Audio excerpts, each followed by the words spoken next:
Hello student, welcome to GC classes. मेरा नाम है सौरभ और आज मैं आपको पढ़ाने जा रहा हूँ क्लास 8 का पहला चैप्टर जिसका नाम है explore the investigative world of science. ठीक है बेटा, ये क्लास 8 का चैप्टर 1 है बेटे, साइंस का। ठीक है, class 8 science chapter 1 explore the investigative world of science. ठीक है, तो आपको जैसे पता होगा कि नई एनसीईआरटी के तहत पे ये वाला चैप्टर क्लास 8 में पहले दिया गया है, explore the investigative world of science. आप बहुत सारे लोग सोच रहे होंगे कि एनसीईआरटी क्यों चेंज हुई है इस साल से। बहुत लोग उससे क्यूरियस होंगे कि एनसीईआरटी क्यों है। तो बेटा इसलिए एनसीईआरटी चेंज हुई क्योंकि जो प्रीवियस वाले एनसीईआरटी थी उसमें काफ़ी कुछ अंडरस्टैंड या एक्सपेरिमेंटल कम था, है ना। अगर 30 से 40% क्या था बेटा, पिछली वाली एनसीईआरटी में क्या था, एक्सपेरिमेंटल था। एक्सपेरिमेंटल मतलब एक्सपेरिमेंट, जिसमें एक्सपेरिमेंट नहीं थे उसमें 30 से 40% उसमें। लेकिन जो अब नई एनसीईआरटी आई है बेटा, उसमें कम से कम 60 से 70% क्या है, एक्सपेरिमेंटल नॉलेज है। यानी एक्सपेरिमेंट के बेस पे नॉलेज ये वैसे कॉन्सेप्ट को समझाया गया है। तो इसका मतलब है कि अब जो पढ़ेंगे बेटे वो सिर्फ रटेंगे नहीं, सिर्फ क्या करेंगे, अंडरस्टैंड करेंगे।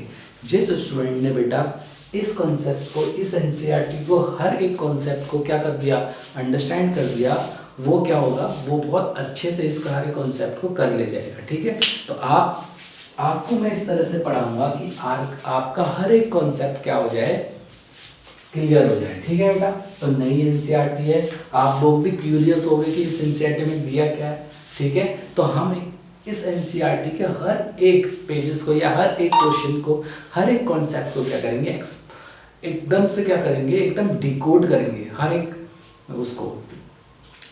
कॉन्सेप्ट को क्या करेंगे, अच्छे से समझेंगे। ठीक है ना, तो आप बने रहिए इस वीडियो पे। ठीक है ना, तो हम समझेंगे, जैसे मैंने क्या बोला, अंडरस्टैंडिंग का है ना। तो इसमें जो आपकी एनसीईआरटी है उसमें जो पहला पेज है इस साइंस के चैप्टर का, explore the investigative world of science के जो पहला पेज है, पहली लाइन है, उसमें क्या लिखा है, उसमें लिखा है बेटे, dear youngest scientist welcome back, है ना बेटा, ये लिखा हुआ है। अगर आप लोगों ने एनसीईआरटी खोली है तो अच्छी बात है, अगर नहीं भी खोली तो मैं आपको यहाँ पे बताने ही वाला हूँ। ठीक है ना, तो क्या लिखा है, dear youngest scientist welcome back. यानी आप लोगों को एनसीईआरटी ने खुद ही क्या बोल दिया, यंगेस्ट साइंटिस्ट बोल दिया। ठीक है बेटे, अब यंगेस्ट साइंटिस्ट क्यों बोल दिया, कि एनसीईआरटी बताना चाह रहा है कि साइंटिस्ट क्या होते हैं बेटे। साइंटिस्ट में तुम भी क्या हो, मतलब इस एनसीईआरटी को पढ़ के या इस चैप्टर को पढ़ के आप लोग भी थोड़े थोड़े क्या हो जाएंगे, साइंटिफिक माइंड आपका आ जाएगा। अब साइंटिफिक माइंड क्या होता है, साइंटिस्ट कैसे सोचते हैं, साइंटिस्ट क्या करते हैं, बड़े क्यूरियस होते हैं, हर चीज को जानने की इच्छा होती है, क्यूरियोसिटी होती है बेटे उनके अंदर, है ना। तो साइंटिस्ट का ऐसा माइंडसेट होता है बेटे, वो क्यूरियस होते हैं हर चीज को जानने के लिए। ठीक है ना, इसीलिए आपके जो टर्म दिया है, पहला हम पढ़ेंगे क्यूरियोसिटी। क्या पढ़ेंगे बेटे, क्यूरियोसिटी, है ना। तो साइंटिस्ट क्या करता है, उसका माइंड सेट कैसा होता है, क्यूरियस होता है, हर चीज को जानने की इच्छा रखता है। अब जब जानने की इच्छा रखेगा तो उसके अंदर क्या होगा, उसको समझने का डीप नॉलेज आ जाएगा। जैसे कोई भी चीज हो, किसी भी चीज के बारे में, जैसे आप लोग एक गेम खेलते थे बेटे, कौन से गेम खेलते थे, वो गेम खेलते थे पबजी, पबजी खेलते थे। बहुत सारे स्टूडेंट ने वो पबजी गेम खेला होगा, और जिन बच्चों ने नहीं खेला हुआ तो पबजी गेम के बारे में तो जानते होंगे। तो उसमें क्या होता था, एक आदमी क्या होता था, पैराशूट से आता था, वो नीचे जाता था, फिर नए नए लेवल को क्रॉस करता था। ठीक है ना, वहाँ पे बिल्कुल बंदूक चला करके नई नई वेपन्स लाता था, किल करता था अपने दुश्मनों को, है ना, फिर आगे आगे जाता था। ठीक है, ये कैसा है, ये आपको कैसे उस गेम में कौन अच्छा खेल पाया, जिसका माइंड कैसा था, क्यूरियस था, जिसका माइंड सोचने वाला, उसको इच्छा थी, खेलने में मजा आ रहा था, इंटरेस्ट आ रहा था। तो साइंटिस्ट भी क्या होते हैं बेटे, क्यूरियस होते हैं बड़े, वो जानने की इच्छा रखते हैं, है ना, तभी वो इतने अच्छे साइंटिस्ट बन पाते हैं, ठीक है ना। तो हर फील्ड में, चाहे कोई भी फील्ड हो, आप लोगों का माइंड कैसा होना चाहिए, हम सब का माइंड कैसा होना चाहिए, क्यूरियस होना चाहिए, हर चीज को जानने की इच्छा होनी चाहिए। तो क्यूरियोसिटी में मतलब होता है बेटे जानने की इच्छा। क्यूरियोसिटी क्या होती है, जानने की इच्छा, ठीक है। तो जानने की इच्छा है आप लोगों में, तो तभी तो अब इस वीडियो को देख रहे हैं ना, कि क्लास 8 में हम पढ़ रहे हैं पहला चैप्टर इन्वेस्टिगेटिव वाला। तो इन्वेस्टिगेशन यानी कि जानने की इस चैप्टर में क्या होगा, क्यूरियस हो आप लोग तभी इस वीडियो पे आए हो, है ना। तो हम जानते हैं क्यूरियोसिटी मतलब जानने की इच्छा। तो हम इसको ऐसे लिख सकते हैं बेटे, a desire to know and learn about something, है ना। क्या बोला मैंने, a desire to know and learn about something, यानी कि हमारे पास कोई भी चीज हो, उसके अंदर हम लोगों को क्या करके डिजायर, उसको जानने की अगर हमें इच्छा हो, कोई भी चीज हो, कोई भी चीज हो, उसको जानने की इच्छा हमारे अंदर हो, और सीखने की इच्छा, यानी उस चीज को जानना और उस चीज को सीखना, है ना।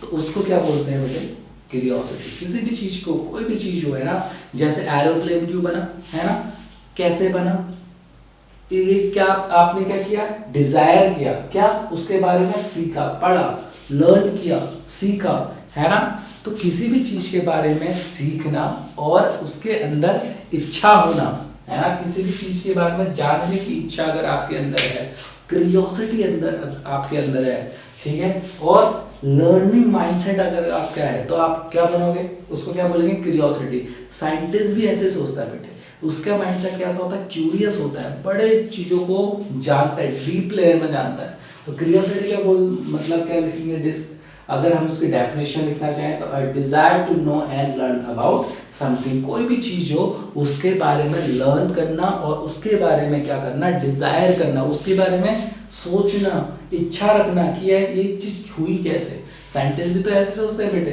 तो इसको क्या बोलेंगे बेटे, क्यूरियोसिटी बोलेंगे, ठीक है ना। दूसरा क्वेश्चन लिखेंगे, it makes us ask why and how. It makes us to ask why and how. तो क्या होता है बेटे, क्यूरियोसिटी जो होती है वो हमें मजबूर करती है कि कोई भी चीज क्यों हुई और कैसे हुई, है ना। तो क्यूरियोसिटी क्या होता है, जानने की इच्छा हमें क्या मजबूर करती है बेटे, कोई भी चीज क्यों हुई और कैसे हुई। आप देखोगे जैसे मैंने अभी बताया कि पबजी के बारे में आपके गेम से रिलेट कर पाओगे। अब उस गेम में क्या हुआ, मान लो वो एरोप्लेन से, मतलब वो एरोप्लेन से पैराशूट लेके ही क्यों कूदा, है ना, किसी और चीज से क्यों नहीं आया, ये बारे में आप सोचोगे, ऐसी चीज क्यों हुई और हाउ कैसे हुई। जैसे एरोप्लेन क्यों बना, क्या जरूरत थी एरोप्लेन बनाने की, है ना, और अब कैसे एरोप्लेन वर्क करता है, आपके अंदर क्या क्यूरियोसिटी है। आप जैसे इस चैप्टर को आप पढ़ रहे हो, हम इस चैप्टर को क्यों पढ़ रहे हैं, हाउ कैसे पढ़ रहे हैं, मतलब उस चीज के क्यों और कैसे, इस दो टर्म्स को आप दिमाग में रखिए, ठीक है ना। तो क्यूरियोसिटी हमें बेटा जानने की इच्छा हमें क्या रखती है, कोई भी चीज की क्यूरियोसिटी हमें ये जानने में मदद करती है, ये हमसे ये मजबूर करती है हमको कि कोई भी चीज कैसे और क्यों हुई। अब ये तीसरा हम लिखेंगे बेटे, क्यूरियोसिटी या फिर साइंस बिगिंस विद क्यूरियोसिटी, है ना। तो ये कहते हैं कि जो साइंस है उसकी शुरुआत कहाँ से हुई? क्यूरियोसिटी से। किसी ने सोचा बेटे, हर चीज के बारे में किसी ने सोचा, इसीलिए साइंस इवॉल्व हुई। इतने सालों में साइंस आगे कैसे बढ़ पा रही है? क्योंकि सब साइंटिस्ट का माइंडसेट कैसा है? क्यूरियस है। अगर उनका माइंड क्यूरियस नहीं होता तो आगे कैसे बढ़ पाते? ठीक है, तब हर चीज को उन्होंने डिकोड किया, हर चीज को जानने की इच्छा उनके अंदर थी। जितनी जानने की इच्छा रहेगी वो उतना ही वो पजल सॉल्व हो पाएगा। इसलिए साइंटिस्ट इतने आगे बढ़ रहे हैं कि वो चीज़ों को लेयर बाय लेयर क्या होते हैं? सीखते ही आते हैं। उनका माइंड क्या होता है? क्यूरियस होता है। तो 3 चीज़ें हमने पढ़ ली क्यूरियोसिटी में। और desire to know and learn about something, it makes us to ask why and how, science with curiosity. ठीक है, आप इतना हम समझे तो आप उतार दीजिए। ठीक है ना, क्यूरियोसिटी समझ आई ना बेटा? इंटरेस्ट आ रहा है ना चैप्टर में? बेटा हर एक टर्म को हम इतने अच्छे से सीखने वाले हैं, आपको एक एक चीज को बेटा इस तरह से एनसीईआरटी को डिकोड करेंगे कि आपको पूरे कॉन्सेप्ट क्लियर हो जाएंगे। ठीक है बेटा, आगे बढ़े। ओके, तो क्यूरियोसिटी हमने देखा। अब दूसरे टर्म जिस हम समझेंगे इसमें, क्यूरियोसिटी आप क्यूरियस माइंड से होंगे। दूसरा पॉइंट हम इसमें समझेंगे बेटे कि पर्पस ऑफ चैप्टर क्वेश्चंस। दूसरा क्यूरियोसिटी को तो समझ गए, अब इसमें purpose of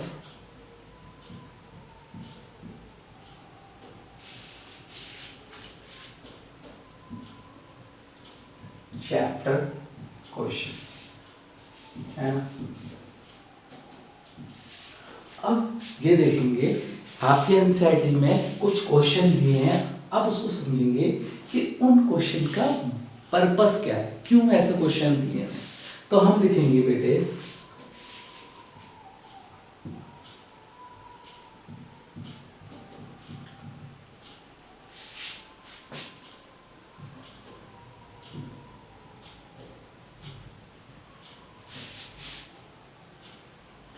the question is not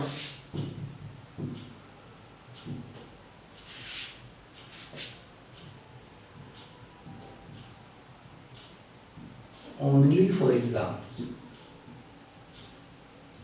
ठीक है ना, तो ये जो क्वेश्चंस हमें दिए हैं इस चैप्टर में, ये सिर्फ एग्जाम के लिए नहीं दिए बेटे। This question is not makes only for exam, ये सिर्फ एग्जाम को क्वालिफाई करने के लिए नहीं है।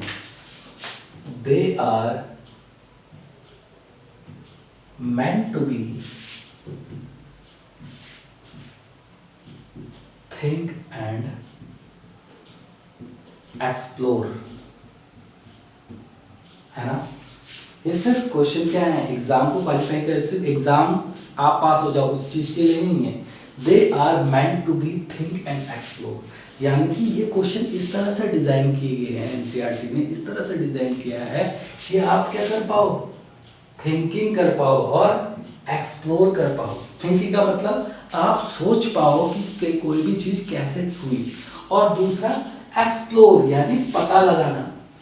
एक्सप्लोर मतलब पता लगाना, और थिंक मतलब सोचना, यानी कि कोई भी चीज कैसे हुई आपने इस बारे में सोचा और उसी चीज के बारे में फिर क्या आपने एक्सप्लोर किया। एक्सप्लोर मतलब पता लगाया। जैसे अगर हम थॉमस एल्वा एडिशन के बारे में एक बार देख लेते। मान लो थॉमस एल्वा एडिशन ने क्या किया? बल्ब का आविष्कार किया। तो कहते हैं कि उन्होंने 1000 टाइम्स ट्राई किया बल्ब बनाने का। ठीक है, 1000 टाइम क्या किया? बल्ब बनाने का ट्राई किया, लेकिन वो 999 टाइम्स बेटा फेल हो गए।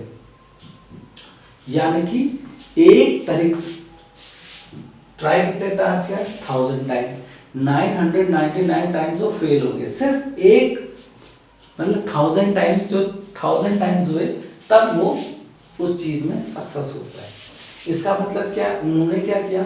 सोचा, हर बारी जो उनसे गलती हुई तो नेक्स्ट चीज के लिए कि मेरे से गलती क्यों हुई, है ना, उसके बारे में सोचा, फिर एक स्टेप और आगे बढ़े, फिर गलती हुई, फिर उसके से क्या एक स्टेप आगे बढ़े। तो इस तरह से साइंटिस्ट का माइंड आगे बढ़ते रहा। यानी कि ये जो क्वेश्चन इस चैप्टर में दिए हैं बेटा, ये सिर्फ क्या है?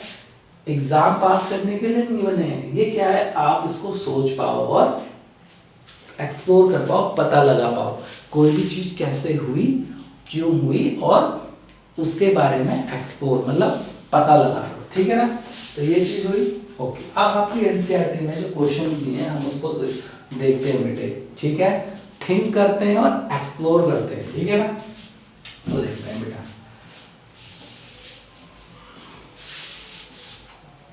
अब यहां से जो है वो आपका माइंड क्या हो गया, क्या हो जाएगा, क्यूरियस हो जाएगा बेटे। अब मैं आपको इस तरह से कॉन्सेप्ट समझाऊंगा कि आपको क्या होगा, मजा आ जाएगा, ठीक है ना। आप देखो बेटा, ठीक है ना। ओके, तो पहला क्वेश्चन आपकी एनसीईआरटी में जो दिया है वो है why is one side of पूरी इज थिनर।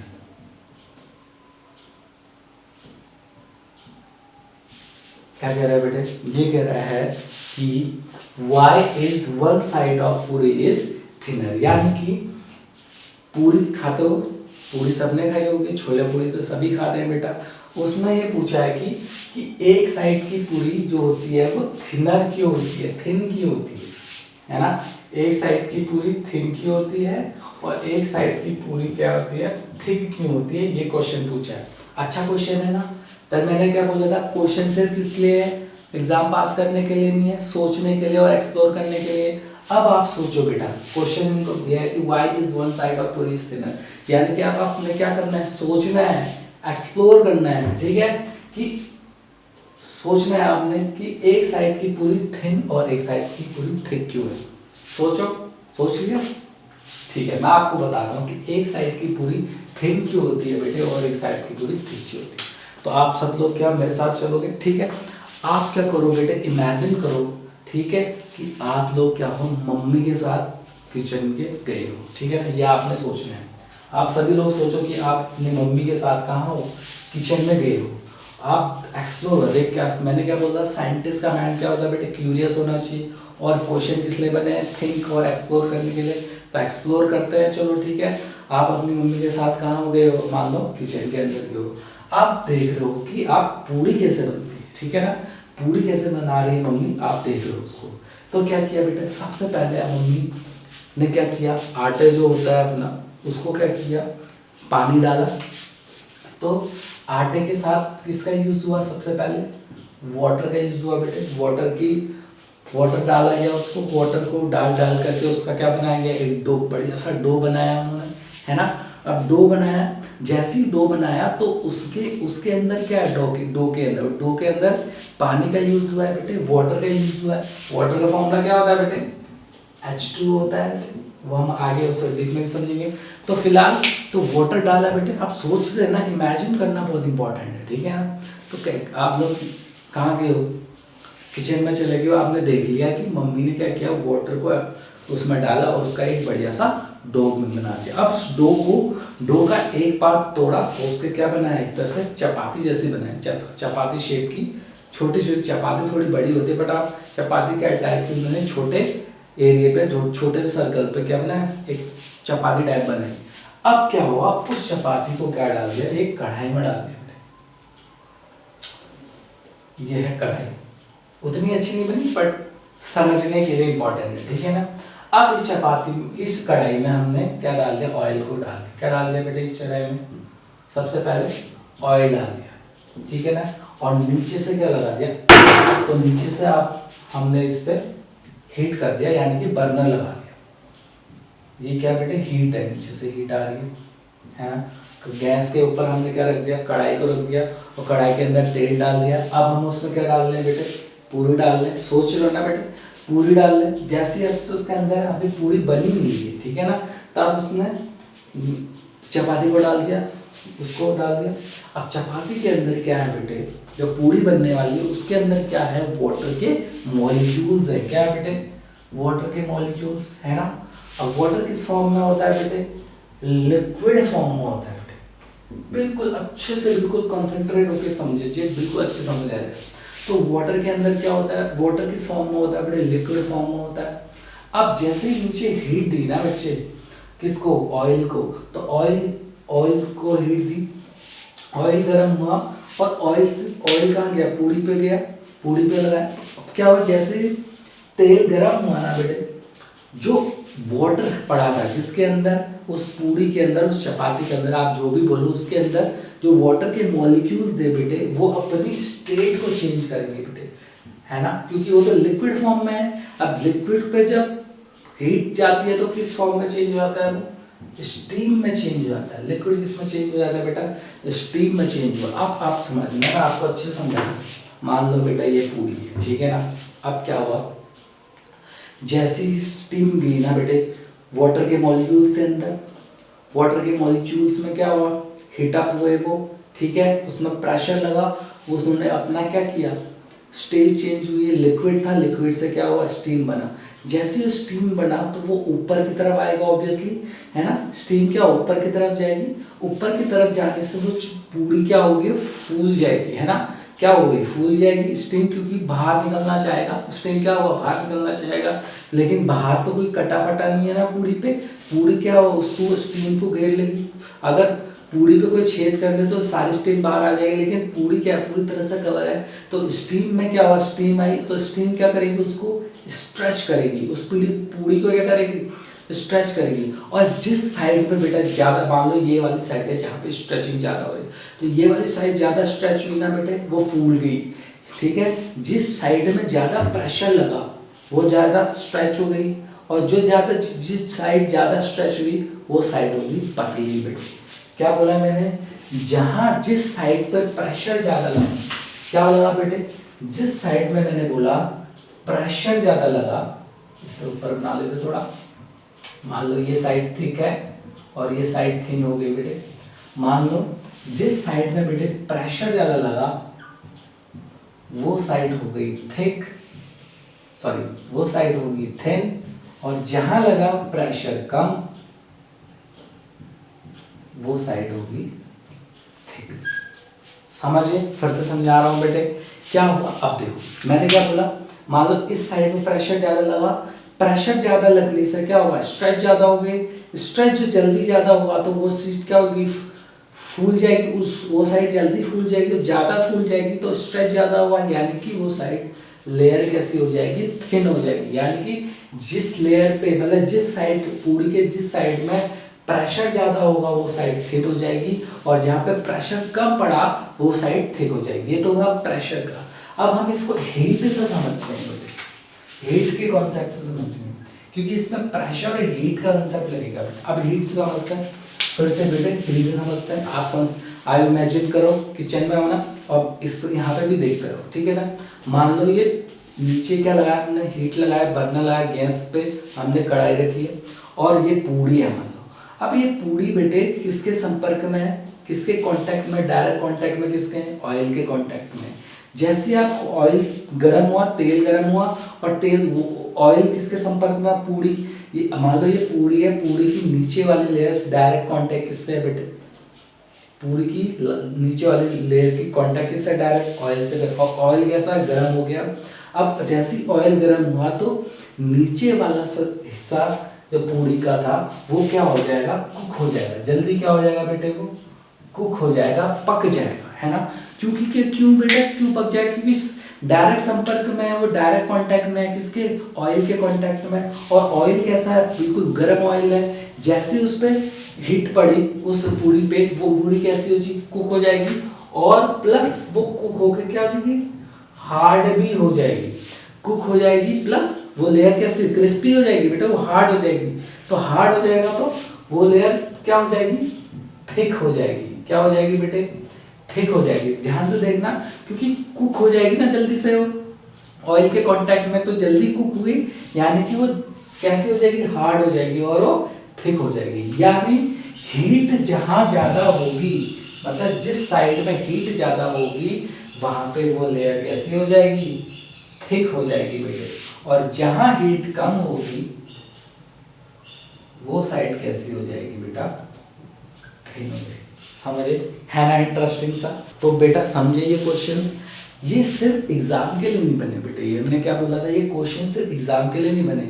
आपको सोचे, आपने सोचा यार पूरी के मतलब सोचा कि यार वाटर के ड्रॉपलेट अंदर थे और फिर उसका क्या बन गया, स्टीम बन गया। स्टीम बन के से अब जब भाप जो होता है बेटे वो स्टीम स्टीम होती है, वो क्या होती है, ऊपर उठना चाहती है क्योंकि नीचे से प्रेशर लग रहा है। वो वाटर के मॉलिक्यूल्स पूड़ी के अंदर है, चपाती के अंदर है, वो ऊपर स्टीम है तो ऊपर उठना चाहिए। जैसे स्टीम ऊपर उठी तो स्ट्रेच हुई बेटे, स्ट्रेच होगी तो रोटी फूल गई। अब रोटी फूल गई और स्ट्रेच जब हुई तो जिस साइड में स्ट्रेच ज़्यादा हुई वो लेयर कैसी हो जाएगी, थिन हो जाएगी। और जिस लेयर पे प्रेशर कम पड़ा वो लेयर कैसे हो जाएगी, थिक हो जाएगी। और हीट जहाँ पे हीट ज़्यादा लगी वो साइड कैसे हो जाएगी, थिक। और जहाँ पे हीट कम तो वो लेयर कैसी हो जाएगी, थिन। वो साइड कैसे हो जाएगी, थिन होगी। तो आप ये समझे, ठीक है। पहले क्वेश्चन को तो आपने समझ लिया बेटा। इस चैनल में बने रहिए, इस कंसेप्ट को इस बार इतना डिटेल में आपको समझाऊंगा कि हर एक कॉन्सेप्ट, हर एक चीज आपकी क्लियर हो जाएगी, ठीक है, क्रिस्टल एंड क्लियर हो जाएगी, ठीक है बेटा। चलो अब दूसरे क्वेश्चन को देखते हैं हम लोग। पहले क्वेश्चन को आप लोगों ने आई होप कि आपने समझ लिया होगा, ठीक है ना। अब दूसरा क्वेश्चन देखते हैं, दूसरा क्वेश्चन पूछा क्या है, ठीक है। दूसरा क्वेश्चन पूछा क्या है, दूसरा क्वेश्चन है, are there more stars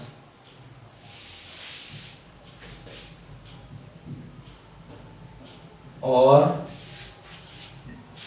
grains in deserts and beaches। बड़ा इंटरेस्टिंग सा क्वेश्चन है बेटा। वो पूछ रहा है are there more stars or grains in desert and beaches. कहने का मतलब है कि जो स्टार्स होते हैं हमारे यूनिवर्स में, कहाँ बेटे, यूनिवर्स में जो स्टार्स है, यानी कि जो हमारी गैलेक्सी में जो स्टार्स हैं उनका नंबर ज़्यादा है, या फिर हमारे जितने भी डेजर्ट है वर्ल्ड के, जितने भी डेजर्ट है और जितने भी बीचेस है वहां पे सैंड ग्रेन का नंबर ज़्यादा है, ठीक है। जितने भी सैंड ग्रेन है वो, या फिर जो हमारे स्टार्स हैं वो ज़्यादा है, इन दोनों में से किसका नंबर ज्यादा होगा, ये क्वेश्चन पूछा। बड़ा इंटरेस्टिंग सा क्वेश्चन है बेटा, है ना। कि जितने भी हमारे क्या है स्टार्स हैं यूनिवर्स के अंदर, वो और जितने भी हमारे डेजर्ट या फिर बीचेस जहाँ आप लोग घूमने जाते हो, है ना, डेजर्ट जहाँ पे क्या होता है, गर्मी होती है बेटे, वो वहाँ पे क्या होती है, ज्यादा क्या होती है, सैंड होती है, रेत होती है। सैंड मतलब रेत, बालू, ठीक है ना। वो उसका नंबर ज्यादा होगा, या फिर जो हमारे यूनिवर्स में स्टार्स है या फिर गैलेक्सी में जो स्टार्स है उसका नंबर ज्यादा होगा। आप सोचिए, पहले मैंने क्या बोला था, ये क्वेश्चन क्या है, थिंक करने के लिए और एक्सप्लोर करने, बार बार आपको ये चीज रिपीट करूंगा, आपको आपके माइंड सेट को मैं साइंटिफिक बनाऊंगा बेटे। मेरा काम यही है कि आपको क्यूरियस बनाना, रट्टा मारना नहीं बेटे, क्यूरियस बनाना, ठीक है। तो आप सोचो कि स्टार्स का नंबर ज्यादा होगा या फिर सैंड ग्रेन का नंबर ज्यादा होगा, सोचो पहले, ठीक है ना। ओके, तो जिन बच्चों ने बोला बेटे स्टार का नंबर ज्यादा है तो वो लोग सही हैं, वो स्टूडेंट कैसे हैं, सही हैं। और जिन विचारों ने सोचा कि सैंड ग्रेन का नंबर ज्यादा होगा वो क्या हो गए, गलत हो गए बेटे, ठीक है ना। तो स्टार का नंबर ज्यादा होता है और सैंड ग्रेन का नंबर कम होता है। अब आप सोचोगे यार कैसे, ये कैसे हो गया, तो मैं आपको बताता हूँ ऐसा कैसे, ठीक है। ओके, मैंने यहाँ पे लिखा ना यंगेस्ट साइंटिस्ट, तो तुम इस बारे में हमेशा सोचोगे, मैं हर इसमें लिखता रहूंगा कि यंगेस्ट साइंटिस्ट हो आप, ओके। अब आप बताओ, देखो अब साइंटिस्ट का मानना है, देखो यहाँ पे भी साइंटिस्ट आ गया बेटे, है ना स्टूडेंट, यहाँ पे भी क्या आ गया, साइंटिस्ट आ गया। साइंटिस्ट का मानना है जो हमारे यूनिवर्स है बेटे, जो हमारी क्या है यूनिवर्स है, उसके अंदर जो गैलेक्सी है बेटे, यूनिवर्स क्या होती है, बहुत बड़ा है, उसके अंदर क्या है, गैलेक्सी, ठीक है ना।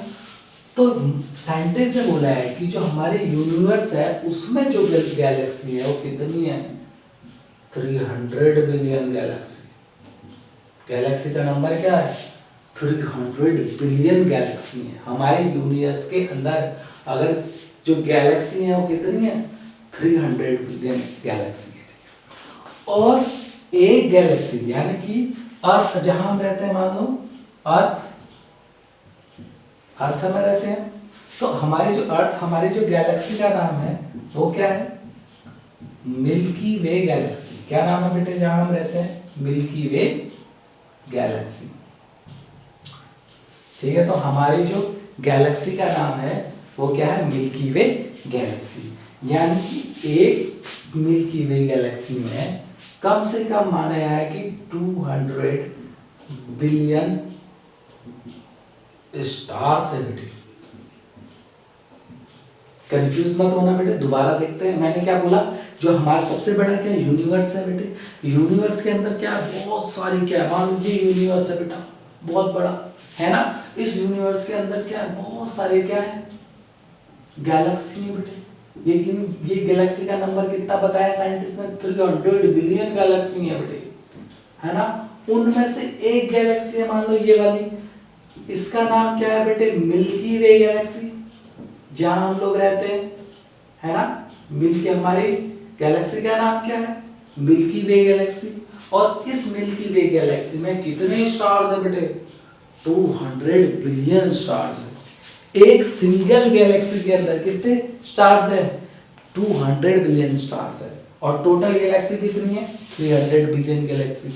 यानी कि अगर पूरी गैलेक्सी में अगर स्टार्स का नंबर काउंट करें तो वो नंबर आता है 10 की पावर 21। 10 की पावर 21। इसका मतलब क्या? 1 के आगे 21 जीरो लगा दो बेटा।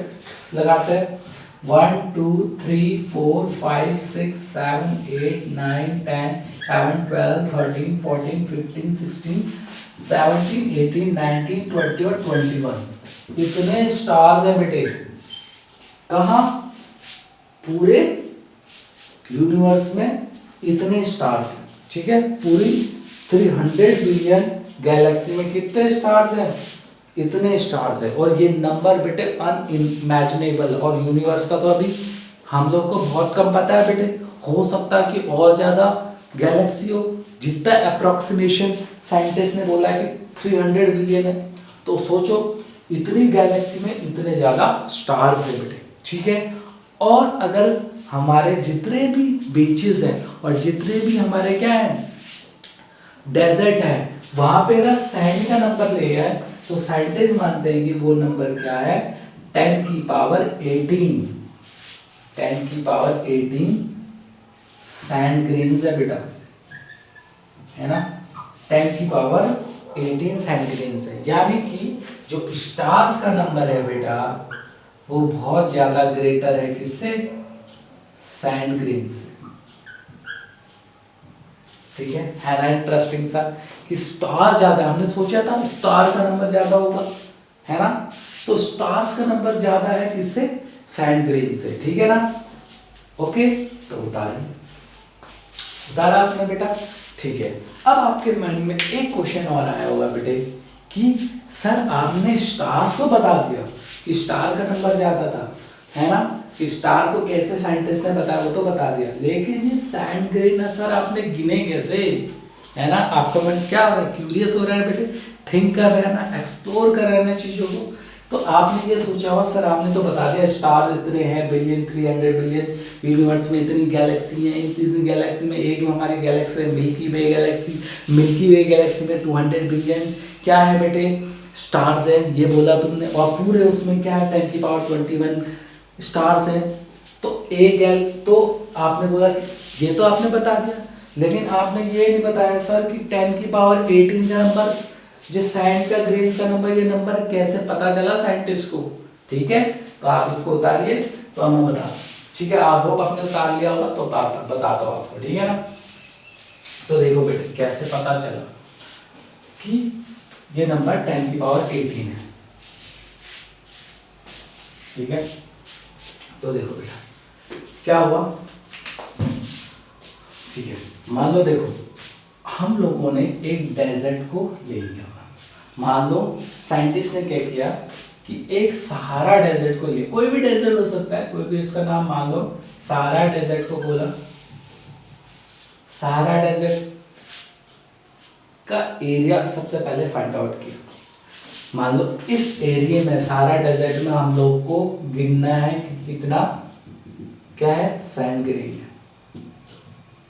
अब डेजर्ट तो बहुत बड़ा है बेटे, पूरे डेजर्ट में तो हम गिन नहीं पाएंगे कितना सैंड ग्रेन होगा, ठीक है। तो हमने क्या किया, इस पूरे डेजर्ट का हमने एरिया निकाल लिया बेटे। एरिया तो हम फाइंड आउट कर सकते हैं ना बेटे अप्रोक्सीमेशन में, लगभग में, कि कितना एरिया होगा पूरे डेजर्ट का। उस डेजर्ट में से, उस एरिया में से हमने 1 मीटर स्क्वायर का एरिया का 1 मीटर स्क्वायर एरिया ले लिया है। इसमें से 1 मीटर स्क्वायर एरिया चूज कर लिया कहीं पे भी, और 1 मीटर स्क्वायर के एरिया में कितने सैंड ग्रेन्स हैं उसको काउंट कर दिया, ठीक है बेटे। पूरे डेजर्ट में तो हम काउंट नहीं कर सकते क्योंकि बहुत ज्यादा हुआ है, लेकिन 1 मीटर स्क्वायर एरिया में तो हम काउंट कर सकते हैं ना कितने हैं। मान लो ये नंबर आया 7 लाख, कितना है 7-8 लाख, जो भी 7 लाख आया मान लेते हैं, ठीक है ना। अप्रोक्सीमेशन इतना नंबर आया। अब हमें 1 मीटर स्क्वायर में सैंड ग्रेन का नंबर पता चल गया ना।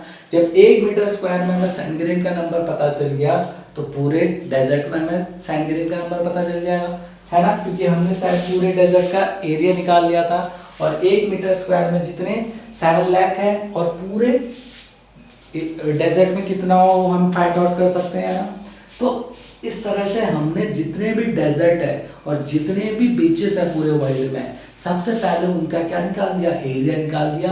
और उस एरिया में 1 मीटर स्क्वायर में हमने क्या निकाल दिया, सैंड का नंबर निकाल दिया। फिर उसको एरिया से मल्टीप्लाई कर दिया, तो ये जो नंबर आया वो नंबर आया बेटे 10 की पावर 18 सैंड ग्रेन्स।